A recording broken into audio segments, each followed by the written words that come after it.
Halo, halo, apa kabar? Assalamualaikum warahmatullahi wabarakatuh. Senang sekali kita ketemu lagi di awal pekan. Ini dalam program Off the Record membaca berita di balik berita masih terus bersama kami. Saya Hirsu Arif.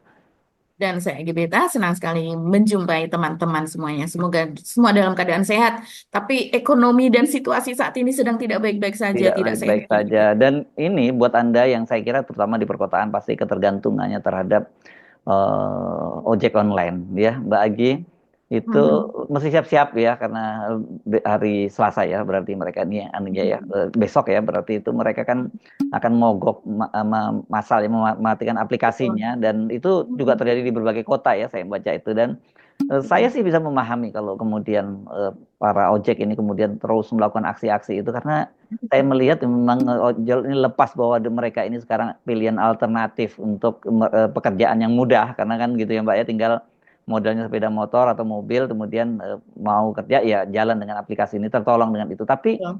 kelihatan sekali mereka dieksploitasi ya oleh para aplikasi ini Mbak Agi ya karena saya baca misalnya siapa yang si anggota DPR ada Diana Pulu misalnya ya kan itu Mhm. juga termasuk yang kencang dan menemukan katanya sebenarnya potongan untuk dari aplikator itu sampai 30%. Bahkan ada juga yang menyebut Ya. sampai 47% gitu. Jadi bukan 10% seperti yang selama ini disebutkan gitu. Iya, ini luar biasa ya Mas Ersul. Saya kalau melihat bapak-bapak ojol itu kadang Hmm, nggak tega melihat hmm, wajah mereka itu. hmm, Sebelum mereka sampai misalnya itu kan sudah ada ya fotonya. Itu hmm, seringkali saya lihat gitu. hmm, eh, Masa-masa yang sudah dia lalui sehingga dia harus menjadi pengemudi ojol, kemudian hmm, dari wajahnya kita kelihatan mereka ini memang kaum tidak berpunya. Seringkali mereka kan tidak memiliki rumah sendiri, mereka hmm, ngontrak apa dan sebagainya. Jadi hmm. ini memang sebagai apa ya Mas Hersu, kalau sejauh ini mereka yang di PHK tuh sebagai jaring pengaman pertama Ya. ya menjadi ojol. Hmm, hmm, Bahkan hmm, tetangga saya sendiri saya terkejut ketika melihat jaket ojol di atas ketika saya naik siapa yang ini langsung disembunyikan begitu ya. hmm, Rupanya dia terkena PHK. Jadi betul-betul mereka yang terkena PHK ini baik laki-laki maupun perempuan karena saya sering juga menemui hmm, mereka yang perempuan. Bahkan kalau kita pesan GoFood dan sebagainya, hmm. anaknya dibawa Mas Ersu. Pernah Iya, juga iya, iya. laki-laki bawa Hmm, anaknya karena hmm, ternyata hmm, istrinya sudah tidak ada begitu. hmm, Jadi dan mereka ini mengeluarkan dana lebih dulu. Mereka harus punya saldo begitu ya kalau untuk yang COD gitu, hmm, cash hmm, on delivery. Jadi ini zalim betul. Mereka ini adalah mereka yang ada di bawah dan hmm. mereka yang penyedia atau sebagai aplikator ini kan sebagai penyedia aplikasi yang Ya. apa kalau saya rasa ini kebutuhan atau modal terbesar pada saat mereka di awal Di begitu kan. awal Ketika untuk promosi dan sebagainya ketika udah jalan gini ini mereka nggak relatif nggak keluar duit apa-apa Mbak. Orang iya kan jadi, sebenarnya kan jadi motor mau rusak ya yang ngurus juga ya si driver itu sendiri pemilik mau betul. Mhm. sendiri kemudian kalau dia sakit dia nggak dibayar karena dia nggak jalan dan itu kan gitu jadi Ya, benar-benar menurut saya ini eksploitatif banget memang ojol ini itu yang saya kira iya, harusnya pemerintah kencang dan anggota DPR juga harus kencang kan apa kan dan saya paling sebenarnya gini ya sering dilema ya kita karena kan memang kalau kita menggunakan jasa ojol itu kan ada tip ya sebutnya begitu ya Mbak ya ya. tipnya itu mulai dari Mhm. berapa ya 5.000 sampai berapa puluh ribu gitu ya dan buat kita sih biasa-biasa aja memberi tip bahkan itu kayaknya udah kita wajibkan tapi lama-lama saya lihat loh ini kan cara dari aplikator untuk Mhm. menghindar untuk meringankan beban dia memberi bonus dan sebagainya dibebankan kepada Betul. para Mhm. pelanggan jadi mereka benar-benar nggak keluar duit lagi gitu kan saya sering penasaran saya tanya ini duit tip ini untuk masuk kemana? Saya kan juga dipotong juga oleh aplikator. Katanya enggak Pak, ini langsung ke kita semua. Oke lah. Tapi kan sebenarnya berkewajiban memberikan tip kepada mereka itu aplikator bukannya kita kan Mbak ya karena mereka itu untungnya gede banget aplikator itu. Orang nggak boleh Iya, boleh nggak punya modal kok, cuma modalnya aplikasi aja dan saya kira dengan sistem seperti itu juga sekarang nggak terlalu mahal dengan teknologi yang sekarang berkembang kan Mbak Agi ya.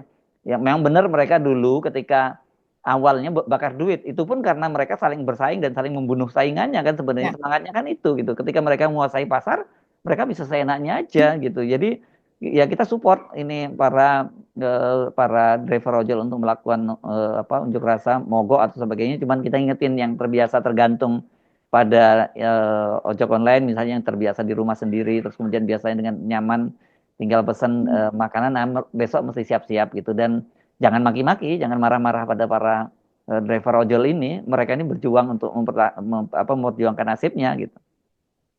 Iya, iya, iya, iya, betul. Dan yang paling masuk akal itu potongan adalah 10% ya. Hmm. Maksimal itu 10%. Seperti misalnya kalau kita konsinyasi, menitipkan ini dari segi bisnis ya, menitipkan barang ke supermarket, katakanlah begitu, oleh UMKM yang produksi keripik, produksi apa segala macam. Itu kan dinaikkannya sekitar 20%. Itu Nah, mereka menyediakan tempat, mereka hmm, menyediakan hmm, tulisan, mereka juga di situ membayar karyawan apa dan sebagainya begitu Mas hmm, Hersu. hmm, Ada juga yang sistem jual putus kalau seandainya barangnya sangat-sangat laku sehingga malah pihak toko tersebut yang meminta barang tersebut begitu. Ada juga yang sampai 30%, tapi itu untuk item tertentu begitu. Biasanya makin laku barang tersebut, maka kemudian makin rendah begitu menaikkan harganya untuk cost begitu. hmm. Jadi, tapi ini yang aplikasi mereka kan tidak memerlukan Nggak, tempat nggak, eh, tinggal naikin aja. toko Hmm, hmm, begitu. hmm, hmm, hmm. Tidak ada maintenance di situ. Dan kemudian saya mendengar juga karena saya mengenal seseorang yang bekerja di sana, bahkan sudah posisinya itu cukup tinggi, kemana-mana itu membawa laptop, Mas Ersu. Memang sepertinya pegawai pun juga dipangkas seminim mungkin, sehingga Hmm. seseorang ini yang saya kenal ini, dia mau makan hari Sabtu, hari Minggu selalu membawa laptop, karena setiap saat dia harus memantau ke sana ya ada sesuatu yang berkembang di kantornya, begitu. Dan saya rasa dengan melihat, saya sampai terheran gitu ya, dengan melihat pekerjaannya, seberat itukah pekerjaanmu, begitu. Iya, karena memang dengan minimnya tenaga di sana begitu dan memang semua bisa dikerjakan secara online walaupun hari-hari dia tetap saja ada kantor yang apa tempat dia berkantor. Tapi Sabtu Minggu secara bahkan sesudah office hours dia pulang pun dia tetap standby itu Mas Hersu Hmm. laptopnya. Jadi memang saya rasa ini pun kita juga tidak bisa terlalu menyalahkan untuk pegawai yang ada di sana. Ini pimpinannya, ini sebagai apa Pemilik decision. modalnya, investornya Betul. yang Eh, Sebagai decision makernya, pimpinannya, apa dan sebagai pemilik modalnya, ini apa pemerintah ini harus bergerak, DPR ini harus bergerak karena berdasarkan keputusan Menteri Perhubungan tahun 2022 sudah jelas maksimal 20%. Itu pun banyak diprotes ketika iya itu di tinggi 20%. DPR. Anda benar itu ya tadi soal makanan itu. Mereka dapat Ya, dua itu, dapat dari drivernya sendiri dan dapat dari makanan yang harganya dinaikkan kan itu. ya, iya betul Mas Ersu. Dan apalagi belakangan gitu ya, ketika mereka tahu bahwa bisnis ini, bisnis transportasi ini makin berkembang, kan pernah ada yang coba-coba pemilik aplikasi itu yang untuk memiliki bisnis transportasi sendiri dan itu muncul di Des gitu ya, apa namanya kalau muncul yang di awal itu. Jadi baru kemudian kalau kita memiliki pilihan yang lain, bukan servisnya, bukan bagian dari aplikator, baru kita melihatnya di bawah. Ini tapi ketika itu kemudian ditentang menjadi rame, akhirnya kemudian itu mereda begitu, ditariklah itu. Dan kalau kalau kita melihat ya, mereka apakah mereka ini begini, aplikator ini kan sejauh ini mereka tidak mau menjadi perusahaan transportasi. Mm. Mereka hanya sebagai layanan, mereka hanya penyedia layanan aplikasi yang tentunya Iya. peraturannya Mm. oleh pemerintah berbeda. Kalau mereka berbentuk perusahaan, artinya para driver online ini, baik roda 2 maupun roda 4 adalah sebagai pegawai. Mm. Pegawai yang artinya si pemilik modal ini, si penyedia aplikasi dan juga Mm. artinya mereka seharusnya masuk ke dalam perusahaan transportasi, Mas Irsu. Mm. Antar jemput apa dan sebagainya, begitu kan. Mm. Nanti ada penalti apa dan sebagainya. Jadi kalau mereka masuk ke situ, maka akan ada kewajiban mereka menyediakan asuransi kesehatan, Iya. kecelakaan. Walaupun asuransi kecelakaan selama ini sudah ada, tapi itu dibebankan juga bukan Pada bagian mereka dari ya. Mm. 30%. Iya, dan itu alasannya kenapa sampai 30% bahkan lebih itu karena nanti ada asuransi kecelakaan begitu. Terus kemudian ada benefit yang lain seperti beasiswa. Berapa Ya, berapa orang dari iya.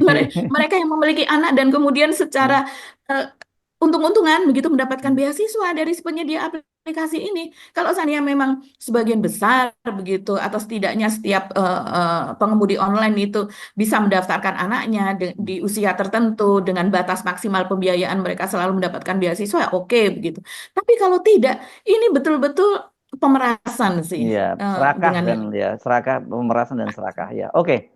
Jadi selamat berjuang ya para driver dan juga tentu DPR dan pemerintah mesti lebih aware soal begini. Ini yang membuat kemudian terjadi kesenjangan yang luar biasa, yang kaya makin kaya, yang miskin makin miskin ya karena ada eksploitasi semacam ini ya.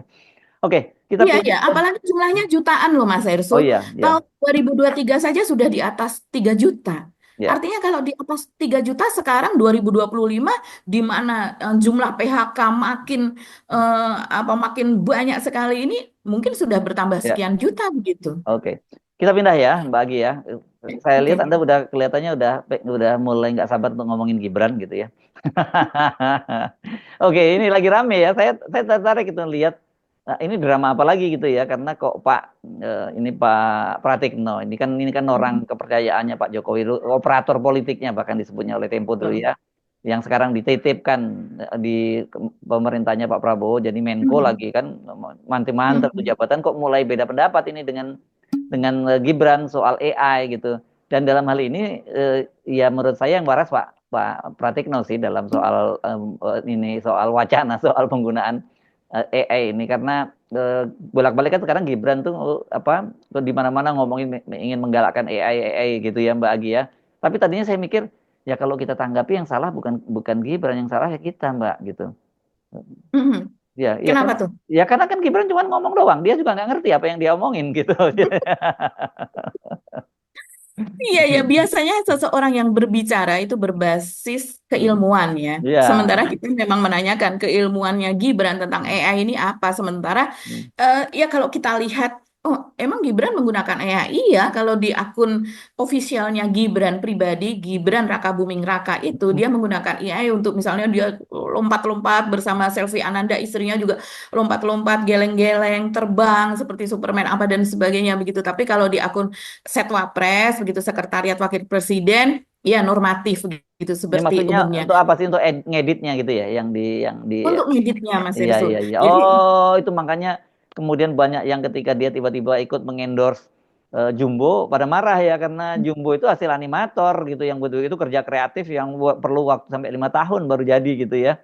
Sementara kalau itu sebenarnya kalau menggunakan AI ya dengan sangat cepat gitu ya. Jadi betul. saya jadi paham kenapa kok orang kemudian pada marah ketika dia ikut dompleng popularitasnya Jumbo, tapi di satu sisi dia mempromosikan AI. Iya, dia sangat-sangat mempromosikan AI. Misalnya sekarang kan bisa bekerja seperti misalnya saya dan Mas Hersu sekarang ini hanya diambil kepalanya. Terus kemudian saya ada posisi agak menengok ke kiri atau menengok ke kanan diambil begitu ya. Hmm. Beberapa shoot begitu. Dan kemudian kita minta AI dengan prompt itu tulisan semacam keyword begitu ya. Atau key sentence. Kalau keyword kan hanya kata-kata. Kalau ini berupa kalimat-kalimat perintah kepada AI. Buat Mas Hersu itu berjoget dangdut dengan iringan lagu apa misalnya begitu, terus kemudian maju mundur ke kanan dan ke kiri tangannya melambai kita dan kemudian itu langsung jadi Mas Hersu, bisa Saya seperti saya itu. tadi ketika Mbak Agi mau ngomong gitu saya membayangkan kayak betapa lebaynya itu. Ya Mas Hersu pakai baju warna ungu dengan Iya syal iya, mau diterusin itu lagi. mirip Iya. betul dah itu Iya, kerja jadi AI nggak kan. ada kerja kreatif lagi dong ya. Lama-lama otak kita nggak dipakai ya Mbak kalau seperti itu ya. Kita tahu itu teknologi itu bagian dari Hmm. kemajuan gitu ya. Tapi kalau kemudian tapi kan ini orang-orang yang seperti kayak kita misalnya itu kan kayak sekarang kita bisa ngomong seperti ini kan investasi puluhan tahun gitu yang kita lakukan selama Ya. ini Mbak. Kita sering riset, kita membaca buku, baca artikel-artikel dan sebagainya dan kemudian kita bisa menghasilkan semacam ini. Tapi kalau itu digantikan AI memang kita kalah jauh gitu. Tinggal kita tanya ke AI semuanya keluar kan begitu. Itu tapi kan kita sudah punya basicnya. Tapi problemnya kalau anak-anak kita yang sejak kecil itu dia menggunakan AI, ya otaknya nggak dipakai dong. Sama dengan kayak seperti sekarang ini ya, misalnya contoh aja ya, kalau kita kan sekarang menggunakan kalau kita nyetir gitu, kita pakai Google Drive Ya. ya, Google bukan Google Drive, Google Maps Google atau Google Google Map ya. atau dan sebagainya, Waze dan sebagainya dulu gitu. Ya.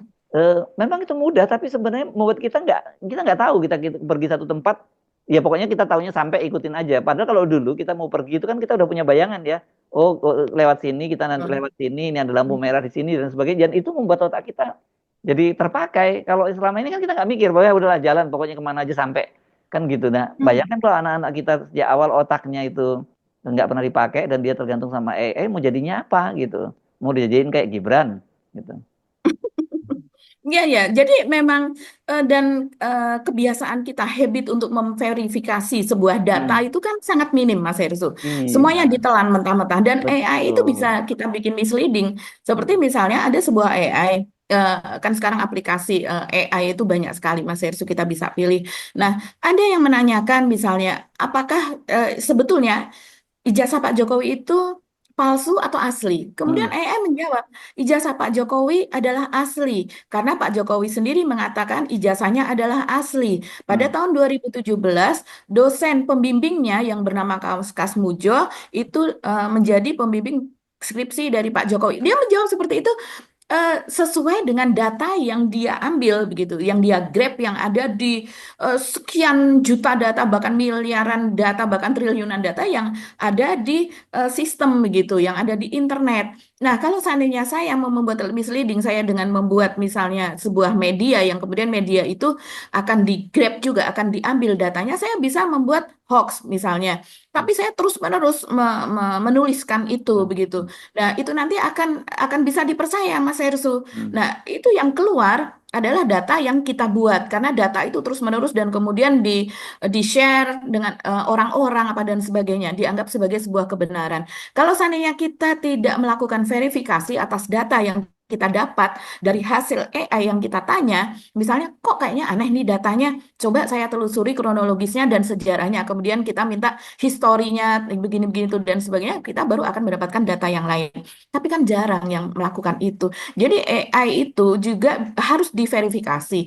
Dan apakah kita sudah menjadi budaya verifikasi itu? Enggak, Cek dan recheck ya. enggak Mbak. Apakah Makanya nanti sering orang begitu share, dapat setuju kan langsung di-share aja, nggak dicek dulu apakah itu benar apa enggak. Itu sangat betul, sering kan, itu membuat betul. kita jengkel kan, yang kita yang terbiasa memverifikasi itu. Iya, dan inilah yang dikatakan oleh Pratikno. Pratikno ini Menko ya, Pemberdayaan Manusia dan Kebudayaan PMK kalau tidak salah.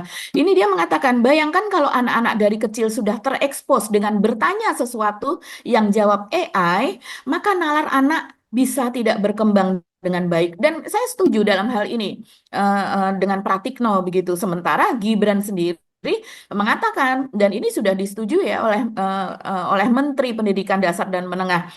Ya, Gibran mengatakan bahwa AI akan masuk kurikulum sekolah di tahun ajaran baru mulai dari SD, SMP, SMA sampai dengan SMK begitu. Yang artinya anak-anak ini sudah diajari AI, ajari AI sudah pasti mereka harus memegang gadget. Sudah pasti mereka akan belajar tentang prompt yaitu kata-kata yang kemudian akan direspon, kata-kata efektif begitu yang akan direspon oleh AI supaya mendapatkan hasil yang paling mendekati begitu ya, mendekati apa namanya kebenaran begitu.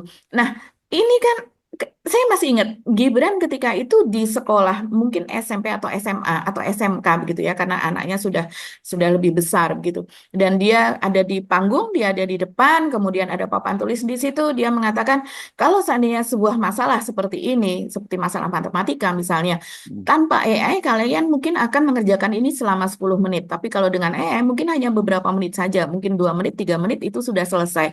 Ini kan mengajarkan sesuatu yang bukan proses, yang seperti yang Iya, dia lakukan, yang dirinya dapatkan, iya. seperti misalnya perubahan undang-undang konstitusi di Mahkamah Konstitusi, Hmm. yang dia tanpa harus melalui proses, dia tiba-tiba sudah bisa menjadi calon wakil presiden. Hmm. Ini kan jadi Gibran Gibran ini apa namanya mengajarkan sesuatu yang memang dia alami. Kalau saya rasa dia Iya, mengalami iya. sesuatu tanpa proses yang shortcut begitu, kilat, instan, dan kemudian menginginkan anak lain itu dia padahal kan mendapatkan privilege gitu dari Iya, orang dalam. Sementara anak lain kan tidak begitu dan ini mengajari orang tidak berproses, tidak betul. berpikir gitu. Hmm. Iya. Walaupun ada alasan ya Gibran mengajarkan ini, tapi kan untuk yang tertentu yang sejauh mana guru kita sudah aware tentang hal itu dan sejauh mana guru kita ini tahu.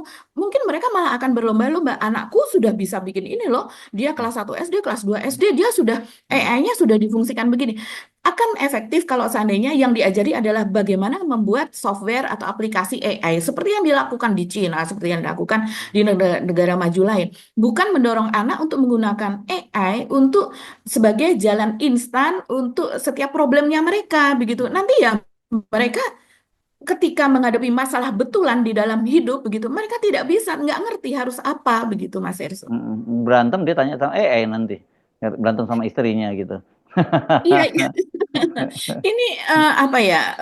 Kita memang harus, kalau saya rasa kita sebagai para penentu kebijakan, mereka yang menjadi peneliti gitu ya harus aware. Gibran ini siapa? Seperti kata Mas Hersu, apa yang dia katakan misalnya seperti di akun YouTube-nya yang dia ngomong soal hilirisasi, Mm-mm. yang dia ngomong macam-macam lah di situ ya. Kan kita tahu itu bukan hasil buah Bukan omongan dia, pemikirannya ya sendiri kelihatan gitu. dari wajahnya Betul. juga.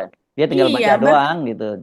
Kalau ya, bahkan ketika kata-katanya bukan kata-kata seperti kita bercakap seperti mm, ini, bukan mm, kata-kata conversation, tapi kata-kata yang memang terstruktur, dibuat menggunakan diksi yang bagus, yang baku, tapi justru memperlihatkan bahwa itu hasil buah pikiran orang lain, bukan hasil buah pikiran Gibran begitu. Mungkin kalau kita mendalami, makanya itu berlangsung monolog satu arah, tidak ada tanya jawab. Bahkan komen-komen yang di bawahnya pun juga relatif tidak tidak dijawab, yang menjawab ya sesama netizen gitu. mm, Apalagi kemudian ada suntikan like apa dan sebagainya, baru tayang sekian puluh ribu, like-nya sudah lebih banyak lagi daripada mm, yang viewersnya. Ini kan mm, sesuatu yang akal-akalan gitu. Jadi saya rasa ini para penentu kebijakan tolong eh, selami dulu Gibran ini ngomong apa, yang dia ngomong soal apa. Dan lagi Mas Hersu, kita pernah percakapkan ini ya, bahwa di negara-negara maju mereka malah menghindari penggunaan gadget di usia dini, iya, ya, penggunaan Mbak. AI dan Mm, sebagainya.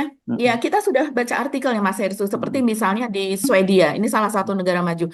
Mereka menerapkan anak-anak harus membawa buku cetak sekarang. Ini mm, berlangsung dari sejak tahun 2023, mm, sejak mereka menyadari sebelumnya mereka sangat gencar begitu menggunakan gadget, menggunakan mm, segala yang berbau digital untuk mengajari anak-anak. Tapi ternyata membuat anak-anak malas membaca dan kemudian indeks membaca mereka turun dan kemampuan anak-anak dalam mengolah masalah itu menjadi berkurang karena ya. mereka tidak mengalami proses begitu. Dan akhirnya tahun 2023 mereka harus membawa buku cetak. Jadi kalau sebelumnya di Indonesia nih, wah sekolah ini paperless gitu, tidak memakai paper lagi, semuanya sudah serba digital, anak-anak tinggal nenteng laptop saja, nggak ada yang berantakan, nggak ada kertas yang berantakan, uel-uelan di dalam kelas, itu menjadi sebuah kebanggaan. Padahal ini menyalahi proses begitu. Anak-anak menjadi semuanya maunya instan, cepat-cepat selesai, kemudian main game gitu. Nah, sementara di Swedia yang berlaku sekarang ini, mereka harus menulis tangan. Yang sebelumnya mereka itu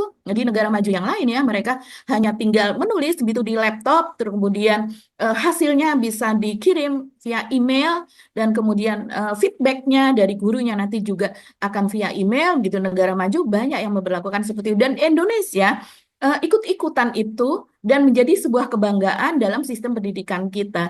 Tapi ternyata ya kita lihat tanpa ada digitalisasi edukasi begitu education kita saja minat baca kita, literasi kita sangat-sangat rendah dibandingkan dengan negara lain, dibandingkan dengan negara-negara Asia lainnya, apalagi dibandingkan Eropa, Jepang apa dan sebagainya. Bahkan untuk membaca manual saja tidak bisa. Dan kita memiliki banyak sekali video di mana anak SMP Ya, tidak mengetahui kepanjangan dari SMP. ya, ya, ya. Bayangkan, dia sekolah SMP tapi kita ditanya apa kepanjangan dari SMP, dia tidak tahu. Dan itu bukan anak di desa, itu anak di kota, Mas Hersu. Ya, Jadi belum kita lagi itu sudah betul, kalau kali-kalian mereka sama sekali nggak ngerti ya. Jadi bayangkan. lebih nggak ngerti. Ada, Iya. ada juga yang misalnya seperti ini, 2 tambah 2 berapa? Hmm, Apalagi untuk konsep misalnya ya, hmm, misalnya untuk konsep 2 tambah 2 kali 2. hmm, Mungkin mereka menjawabnya akan 8, karena hmm, mereka tidak mengetahui konsep soal bahwa perkalian dan pembagian harus didahulukan buat kurung, baru kemudian ditambahkan. Seharusnya 2 kali 2 lebih dulu, jadi 4, kemudian baru ditambahkan 2, jadi hasilnya 6. Itu hmm, banyak sekali dan itu ditulis oleh netizen dan saya geli membacanya. Memang itu yang terjadi begitu. hmm, hmm. Ya, ya, ya, ya, ya. Nggak ngeri ya. Jadi, tapi saya sarankan karena Pak Pratikno ini kan orangnya Pak Jokowi, ngomongnya di ini Mm. aja ya. Dia omongin di belakang, laporin ke bapaknya aja deh. Pak, bahaya loh anaknya bapak kalau ngomong begini-gini terus. Yang gitu mestinya gituin aja gitu ya. Atau kenapa kau Pak Pratikno sekarang speak up ke publik gitu ya? Apa dia sendiri kesadarannya pulih gitu karena bagaimanapun Kak Pak Pratikno ini kan pernah rektor UGM, beliau kan seorang pendidik juga begitu Betul, ya. pendidik lah. Ya pasti dalam Mhm. jiwa yang paling dalam sebagai seorang pendidik dia pasti masih punya nurani lah, nggak ingin juga bangsa ini rusak gitu ya, yang seperti dibikin oleh Jokowi sebelumnya, kira-kira gitu. Masuk mau diterus-terusin ini, memang kita mesti ingatkan lagi ya bahwa kalau Anda itu merasa bahwa 10 tahun di eranya Jokowi itu benar-benar kita rusak-rusakan, tapi kalau Anda biarkan ini dipimpin oleh Gibran nantinya itu akan lebih rusak loh. Kita mesti ingatkan sejak awal ini. Yang hati-hati dan peluang dia sekali lagi untuk terpilih lagi itu untuk dipilih di dalam situasi pemilih kita seperti sekarang ini sangat besar dia terpilih. Saya nggak membayangkan itu bagaimana masa depan anak cucu kita gitu kalau di bawah pemimpinan seperti Gibran.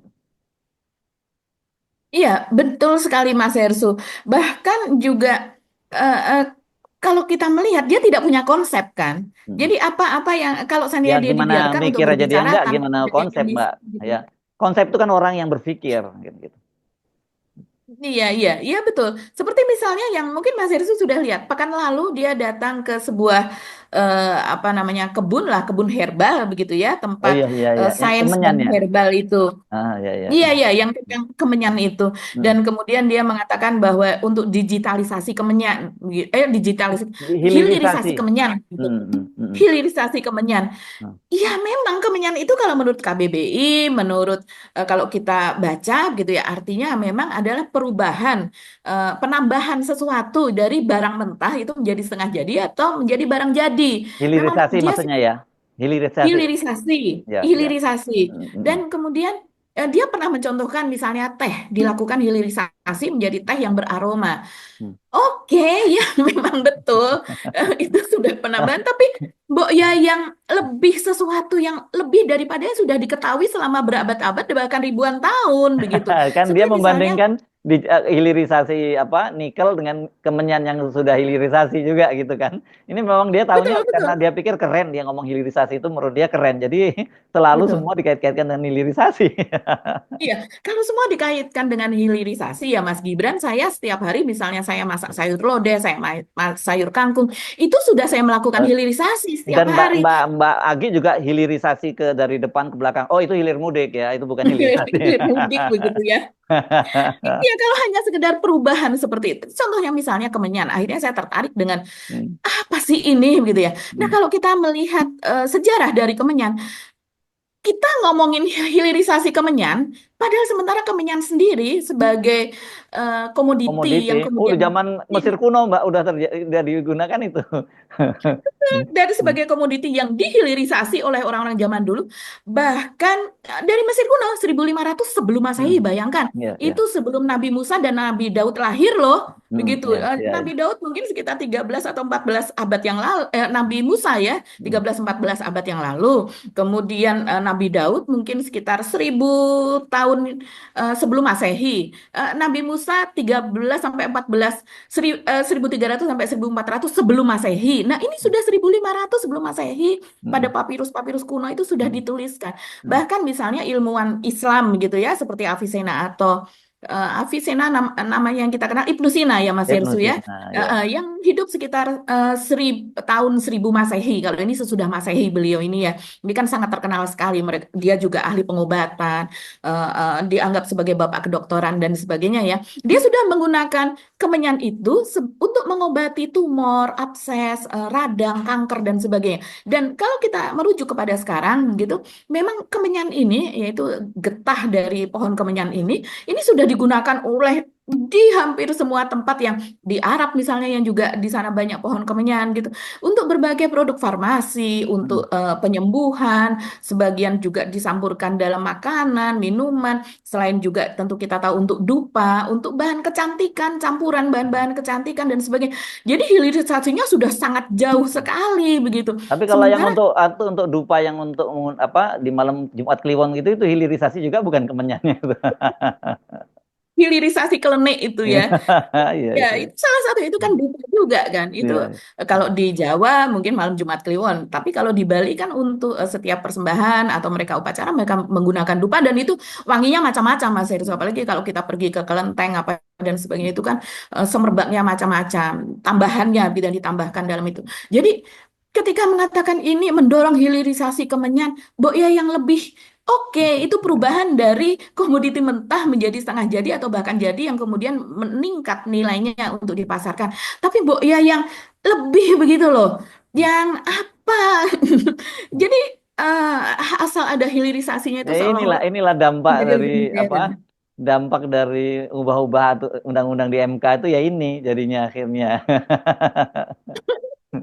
Biasanya kita membicarakan hilirisasi nikel dan lain-lain, ini ada hilirisasi kemenyan. Ini luar biasa sekali dan ini kan Pak Presiden punya concern yang luar biasa sekali untuk masalah pertanian pangan, swasembada pangan. Ini masih ada keluhan-keluhan masalah bibit, bisa menyuplai bibit-bibit unggul sehingga kita tidak perlu impor lagi. Dan tadi kan produk-produk turunannya sudah teridentifikasi semua, produk-produk turunan hilirisasinya. Nah, kita pengen anak-anak muda itu lebih terlibat di R&D seperti ini. Mas Erso masih ingat ketika debat Wapres ketika itu Hmm, dan dia mengatakan hilirisasi digital yang hmm, kemudian menjadi ramai. hmm, Profesor Zulfikar Amir dari National University of Singapore itu dia timnya Anies ketika tim Dewan Pakar kalau tidak salah. Tidak ada itu karena kebetulan dia concern ke dalam masalah digital kan. Dia bilang nggak ada hilirisasi digital karena itu bukan sesuatu komoditi yang seperti itu begitu.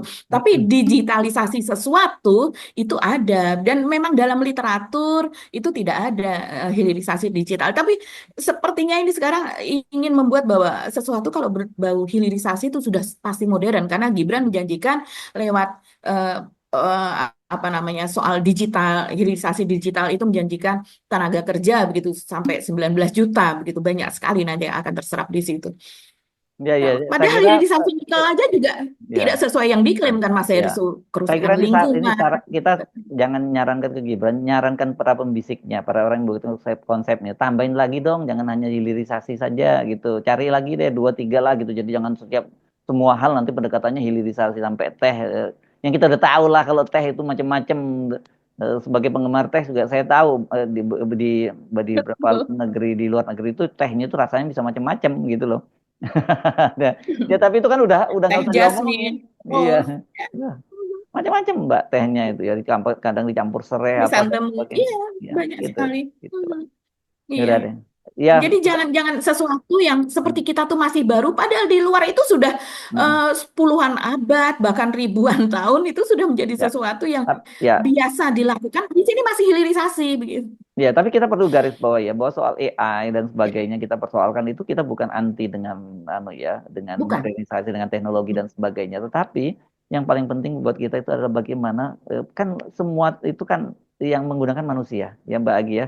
Kalau Ya, manusianya betul. manusia aslinya odong-odong, ya dia juga nanti nggak Hmm, ngerti juga bagaimana menggunakan hmm, AI itu kan bahaya banget hmm, gitu kayak gitu tuh. Dan hmm. manusia odong-odong Dan itu karena sejak kecil dia sudah nggak pernah otaknya nggak dipakai mikir tapi dia semua bergantung pada AI gitu.